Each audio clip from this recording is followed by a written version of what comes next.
Alright, here we go. I'm finally back at it. It's been quite a few weeks, but we have had a couple sessions. We had episode 9 and episode 10, and right now what I'm about to do is break them down. So I'm going to do a brief recap of what happened in episode 9 and in episode 10, and then I'm going to talk about DM notes so I can hopefully help my players along their maturation process, or progress, if I will, which I have to say, they are learning the game of D&D extremely well. So we're going to talk through it, and this process kind of helps me talk out what's been going on in the sessions, figure out where I can get better, where I can improve, where I can take better notes, or maybe where I need to prepare more, and also help my players understand decisions, how decisions they made affected things. Sometimes I open up the kimono and let them see inside or behind the DM panel. Not too much though. I don't want them to know what's going down, but let's get into it. So last we we saw our adventurers. They were in the Tresendar Manor, and they were trying to root out the Redbrands. They were in the Great Hall, and they just got done fighting 3 Redbrands, I believe. They dispatched them fairly easily, even though there was some one of the party members, Melman Namfoodle, a gnome wizard. I guess I'd give the party comp just for those who don't know. We got Melman. He's a gnome wizard. We have Quarian, who is an elf that was raised by dwarves. He's really trying hard to grow his beard out. Not quite happening, but maybe he can get there. And he's an artificer. And we've got Archie the Strong, who is he's a halfling ranger. And then we have, he's not a halfling. He's a dwarf ranger. And then we have Bean Bushgatherer, who's the halfling, and he's a ranger.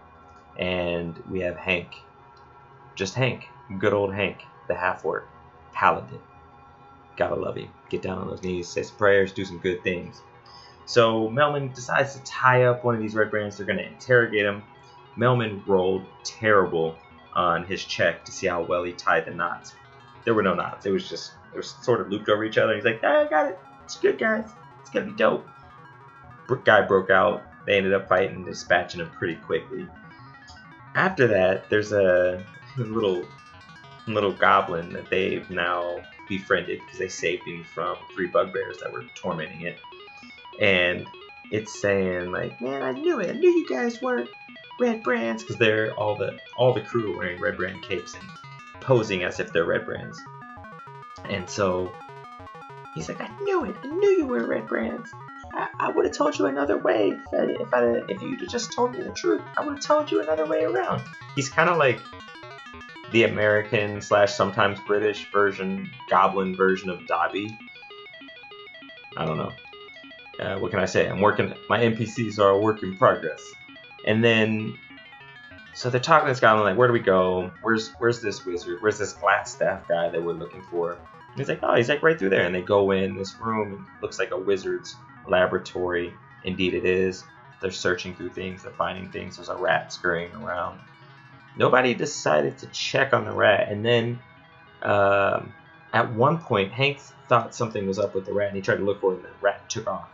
And Quarian took out his crossbow and fired a couple shots, missed a few times, and just as the rat is getting ready to exit the room, hits it, and it disappears. Turns out the rat was a familiar, which is kind of what they were getting a sniff of. And it was Hank. He sensed it with his divine sense. And they, as the rat puffs into smoke, they hear something fall, and a door slams, scurrying, and the room just past where they are. The room where they are. So I guess we're looking straight ahead in the room, off to the right wall, which would be the east wall of the manor, or east side of the manor. It doesn't look like a wall, but Droop walks up and he's like, oh yeah, it's a hidden door, and he like pries it open, and they run through another hidden door, and they see this wizard running through the chasm in the middle of the Tresendar Manor, which they crossed not too long ago. And they get into combat and roll initiative, and I'm ready for Iron to go. This is the first boss battle. He's got some cool stuff. I'm like, this is gonna be fun. I roll pretty bad. I'm the last to go. The first to go is Melman the Wizard. and he drops a freaking chromatic orb and rolls ridiculous and drops him down to 1 hit point, at which point he surrenders. I got no chance. So a couple things I've learned. I've been fairly generous in this campaign, allowing them to find things, and I'll say I've been generous, but they've also been very crafty in searching areas and asking really good questions. I haven't just been giving things away. That being said, I have added things to this module that were not there, this Lost Mine of Phandalen module, so they've gotten more XP than was meant for them to have at this point. All that said to say, they're a little bit OP, a little bit overpowered. I haven't quite adjusted the creatures that they're fighting to match this. So, I need to add some... We'll get into this when we get into the DM comments. Let's just suffice to say, I have work to do there. Anyway, they get this guy, they incapacitate him, they're talking to the Nothic. I don't know if you remember from earlier videos, or if you're one of the players, earlier sessions, there's this Nothic, this tormented wizard that turned into a necromancer that was trying to become a lich or demi-lich, failed and or got punished and got turned to this beast for all of eternity to be starving and craving meat and crazed. It talks telepathically. It's kind of cool. It's creepy, but it's cool. And they're talking to it, and they're like, all right, we should take this wizard. His name is I009. They don't know that yet. They just know his name's Glasstaff because nobody asked his name. They just accepted that his name is Glasstaff. Nobody's name is Glasstaff. Ask people's names. That's a tip. That's a DM tip to my players. Ask people's names. Doesn't mean they'll give them to you. But you should ask. And before they decide to leave, they're like, hey, we sent 3 bugbears out of here earlier. There were 3 bugbears messing with Droop, the goblin that's now following them around. They sent them out to check the entrance. Those bugbears are now back in the barracks where they found him, and they went back, and after some debate, they were talking about killing the bugbears. They were talking about leaving them and coming back and dealing with them later. I thought for a long time they were just going to fight him and kill him. And eventually somebody said, wait, they were hired to work here. Couldn't we hire them to keep the manor safe and do odds and ends? And after some good rolls and some negotiation and a little bit of conversation, the bugbears were not much for conversation. It was a very basic conversation, but they hired the bugbears. So they got 3 bugbears under their employ. In this manner, they hope to make theirs when they head back to town, which was the next thing. They headed back to town, went to the townmaster's hall, see good old Harbin, good old hapless Harbin, and lock up this wizard, this Glasstaff, lock him up. One of the characters from town comes over and she locks up. It's Halia Thornton comes over and she casts this silence on the wizard so they could open the cell and gag him so he couldn't cast anything and get away. And that's pretty much where the session ended. Pick up session 10. They're there at the Townmaster's Hall trying to figure out what to do with this wizard, and Sildar Hallwinter shows up. So Sildar Hallwinter is a knight who was supposed to be protecting a dwarf. There's a dwarf named Gundren Rockseeker. He's one of 3, and I made them triplets in this campaign. He's the one that actually hired our party to come to Phandalen. He sent them all letters. He gave them all a reason to come. He's the one paying them. And he and Sildar disappeared on the way to Phandalen and ended up in Cragmaw Cave where they were being held by goblins and bugbear. And so the players have a little bit of history with him. But Hank, our half-orc, is like, who the hell are you? Like, what? Like, he does not trust this guy. And Sildar comes up and he's like, this guy belongs to my order of knights. I'm taking him back to Neverwinter and he will be tried for his crimes. And the order of knights he's from, they're all about protecting small establishments. They're all about order. They're all about fighting evil. Like, all good stuff. And I actually had Hank roll an insight check to see if he trusts this guy. He rolled, and he does. He absolutely, everything he's saying seems on the up and up. And he still is like, I don't know. I don't like him. Oh, I don't like him. And I feel like he looks kind of like, he looks like Liam Neeson from Rob Roy. That's what he looks like. Maybe a little bit older. Liam Neeson's Rob Roy. Yeah, that's what Sildar Hallwinter looks like. So they decide that they're gonna let Sildar take him to Neverwhere. They're gonna keep him there for now, and they're gonna go continue trying to find Gudrun. In the meantime, Quarian, the elf, says, "Hey, Darren, the owner of the orchard just north of here, told me that if we clear out the manor, he's got a special keg that was actually one of the brews my dad made that we should go tap." So they all went, had a keg with this dude Darren. They didn't finish it, but he told Quarian stories about his father and about his mother and his family that he'd never known. They had a good time. After that, the crew went back to the inn and turned out for a night of sleep. Melman took a book from the wizard from Iarno, or Glasstaff, and it was written in Dwarvish, and he doesn't speak Dwarvish, so he has a comprehend languages spell. He would spend some time going through that, found some more history about the lore of the town and what's going on around them.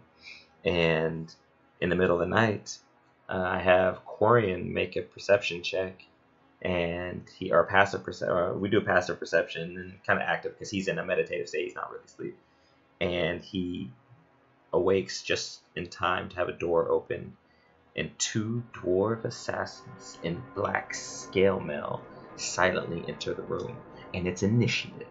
And I finally got some dwarves that were leveled up. I mean, they actually almost took out Quarian. Quarian went down to I gotta find my notes. I don't know where they're in my other notebook. Quarian was down to like 2 or 3 hit points at one point. They actually had to heal him mid-battle, and I thought that was wonderful. Like, finally, it's very close to taking out a player. It's not in this notebook.